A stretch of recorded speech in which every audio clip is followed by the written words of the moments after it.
ఆర్థిక వ్యవస్థ ఏ ఒక్క వర్గం చేతిలో ఉండొద్దని, అది దేశానికి ప్రమాదకరమన్నారు మంత్రి దామోదర రాజనరసింహ. మాదిగల రిజర్వేషన్పై సుప్రీంకోర్టు తీర్పు చారిత్రాత్మకమన్నారు. ఇప్పుడే ఆట మొదలైందని చెప్పారు. తీర్పును అమలు పరుస్తామన్న రేవంత్ రెడ్డికి మాదిగ జాతి రుణపడి ఉంటుందన్నారు దామోదర రాజనరసింహ. జూలై 31వ తేదీన వచ్చిన సుప్రీంకోర్టు తీర్పు ఒక చారిత్రక తీర్పు. ఆ తీర్పుపై వెనువెంటనే తెలంగాణ కాంగ్రెస్ ప్రభుత్వం స్పందించడము, ముఖ్యమంత్రి గారు ప్రత్యేకంగా ఒక ప్రకటన చేయడము, సుప్రీంకోర్టు తీర్పుని తెలంగాణ ప్రభుత్వము కాంగ్రెస్ ప్రభుత్వం మేము ఇంప్లిమెంట్ చేస్తాము, రాబోయే కాలంలో నోటిఫికేషన్లు కూడా న్యాయం చేసే దిశగా మా ప్రయత్నం ఉంటది అని ముఖ్యమంత్రి గారు తెలియజేయడము, వారికి ఈ జాతి ఎప్పుడు రుణపడి ఉంటది. So government has officially appointed senior most advocate on behalf of categorisation for which the government of Telangana has stood. మొట్టమొదట తెలంగాణలో దళిత సమాజంలో అన్ని వర్గాలు ఒకటి ఆలోచన చేయాలి. ఏంది అంటే మేము ఈ వర్గానికి వ్యతిరేకము, ఆ వర్గానికి వ్యతిరేకము, ఈ వర్గానికి వ్యతిరేకం, ఈ మాదిగ జాతి కానీ ఉపకులాలు కానీ ఇతర కులాలకు ఇతర కులానికి వ్యతిరేకం కాదు అనే విషయాన్ని చాలా క్లియర్గా చాలా స్పష్టంగా తెలియజేస్తుంది. బాధ్యత ఉన్నది. మేము జాతి తరఫున ముఖ్యంగా 2-3 సీనియర్ అడ్వకేట్లను నియమించుకోవాలి. ఆ జడ్జిమెంట్ ని ఇన్ డీటెయిల్ ఎగ్జామిన్ చేయమని చెప్పాలి. ఎగ్జామిన్ చేసిన తర్వాత మేమందరం కూర్చునేసి వాళ్ళు ఏదైతే సారం ఇస్తారో ఆ సారాన్ని ఒక రిప్రజెంటేషన్ రూపంలో మేమందరం కలిసి పోయి గౌరవ ముఖ్యమంత్రి గారికి ఇవ్వాలి.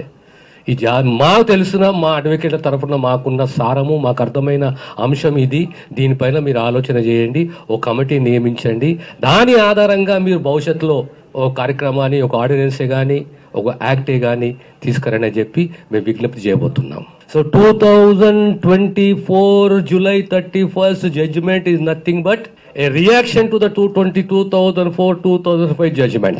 ఆ జడ్జిమెంట్ ఏమందంటే 300 ఆర్టికల్ 311 3041 ప్రకారము చెల్లదు అని చెప్పింది సబ్ కేటగరైజేషన్. ఇప్పుడు కోర్టు ఏమంటే చెల్లుతుంది అంటుంది. It is not a violation of article 14, 15 and 16.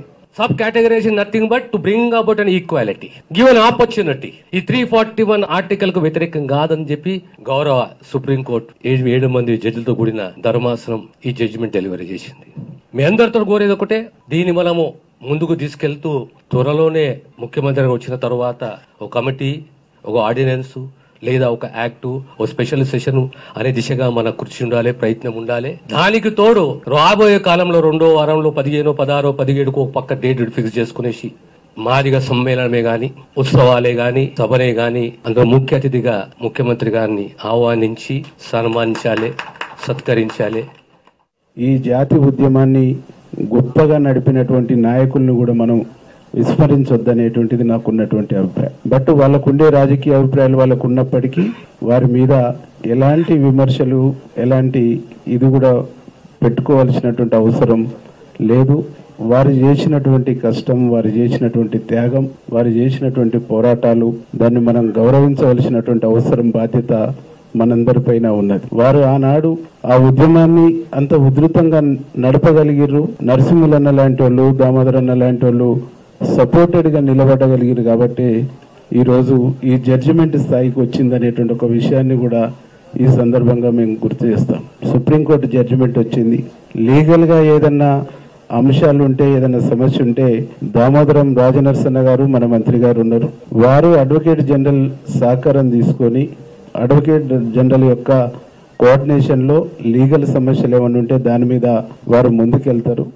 5 దశాబ్దాల అనిర్వచనీయమైన నిర్విరామ పోరాట ఫలితం భారతదేశంలోని రాజకీయ పార్టీలకు, యావత్ భారతదేశ సమాజానికి ఉద్యమం అంటే, పోరాటం అంటే ఇట్లుంటది అని తెలియజేసింది మన ఉమ్మడి ఆంధ్రప్రదేశ్ రాష్ట్రంలో ఉన్నటువంటి మాదిగలు చేసినటువంటి మాదిగ ఉద్యమం, దండోర ఉద్యమం అనేది ఎవరు కాదనలేని వాస్తవం అన్న విషయాన్ని గుర్తు చేస్తూనే, ఎలాగైతేనే జడ్జిమెంట్ వచ్చింది. భారతదేశ సామాజిక, రాజకీయ, ఆర్థిక పరిస్థితుల్లో ఉన్నటువంటి నిర్మాణంలో ఏదైనా సమస్య పరిష్కరించాలంటే ఒకటి పార్లమెంటరీ వ్యవస్థ, ఇంకోటి న్యాయ వ్యవస్థ ఉంటది. పార్లమెంటరీ వ్యవస్థ తీరుస్తుందేమో మా సమస్య అని గొంతు చించుకుని అర్చిండ్రు మాదిగలు, యావత్ భారతదేశం చూసింది. కానీ పార్లమెంటరీ వ్యవస్థ తీర్చలేదన్న వాస్తవాన్ని గ్రహించండి. పొరపాటు జరిగే ప్రమాదం ఉంది. మందకృష్ణన్న మాదిగల ఆవశ్యకతను, అవకాశాన్ని రాజకీయంగా వాడుకోవడానికి చూసి పెద్ద కౌగిలిచ్చినటువంటి నరేంద్ర మోడీ మాత్రం 10 సంవత్సరాలు అధికారంలో ఉండి ఆయన టేబుల్ మీద ఉన్న ఉషా మేరా కమిటీ రిపోర్టు ఏదైతే రికమెండ్ చేసిందో ఈ తెలుగు రాష్ట్రాల్లోని మాదిగల ఆర్థిక రాజకీయ సాంస్కృతిక స్థితిగతుల మీద అధ్యయనం చేసి ఒక పకడ్బందీ నివేదికను సమర్పించి ఏం చెప్పింది, ఆర్టికల్లో 341A/1 అమెండ్మెంట్ చేస్తే సవరిస్తే ఈ వర్గీకరణ అనేది రాష్ట్రాల పరిధిలోకి వస్తుంది.